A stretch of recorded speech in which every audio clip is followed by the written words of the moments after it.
Welcome to keep TV. నేను మీ anchor Fatima. ఏపీలో ఇప్పుడు అసెంబ్లీ ప్రతిపక్ష హోదా రాజకీయం నడుస్తోంది. ఎన్డీఏ కూటమి మొన్నటి ఎన్నికల్లో చాలా బలమైన మెజార్టీతో అధికారంలోకి వచ్చింది. దాంతో అప్పటి నుంచి జగన్కు అసలు ప్రతిపక్ష హోదా దక్కుతుందా లేదా అనే అనుమానాలు మొదలయ్యాయి. వాస్తవానికి ప్రజాస్వామ్యంలో అధికార పక్షం ఎంత ముఖ్యమో ప్రతిపక్షం కూడా అంతే ముఖ్యం.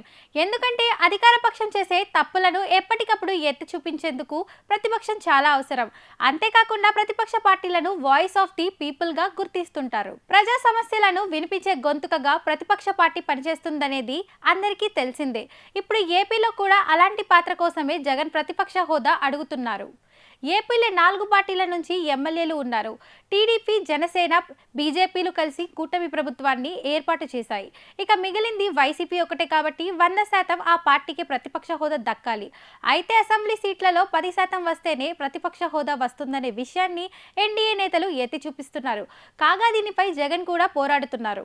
ఈ క్రమంలోనే స్పీకర్ అయ్యన్న పాత్రుడికి లేఖ కూడా రాశారు. ప్రతిపక్ష ఎందుకు ఇవ్వరు అని అడుగుతున్నారు. 10% సీట్లు వస్తేనే ప్రతిపక్ష హోదా ఇస్తారనేది ఎక్కడా లేదని, అప్పటి వరకు ఆ రూల్ను అటు పార్లమెంట్ గాని అసెంబ్లీలు గాని ఎక్కడ పాటించలేదని చెప్తున్నారు. గతంలో తమిళనాడులో తమ కంటే తక్కువ సీట్లు వచ్చినా ప్రతిపక్ష హోదా ఇచ్చిన విషయాన్ని గుర్తు చేస్తున్నారు. ఇప్పుడు ఏపీలో కూడా ప్రజల సమస్యలు అసెంబ్లీలో బలంగా వినిపించాలంటే ఖచ్చితంగా ప్రతిపక్ష హోదా కావాల్సిందే అని గుర్తిస్తున్నారు మాజీ సీఎం జగన్.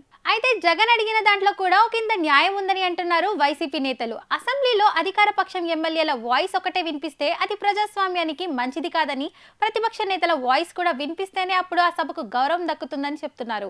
మరి దీనిపై ప్రభుత్వం ఎలాంటి నిర్ణయం తీసుకుంటుందో చూడాలి.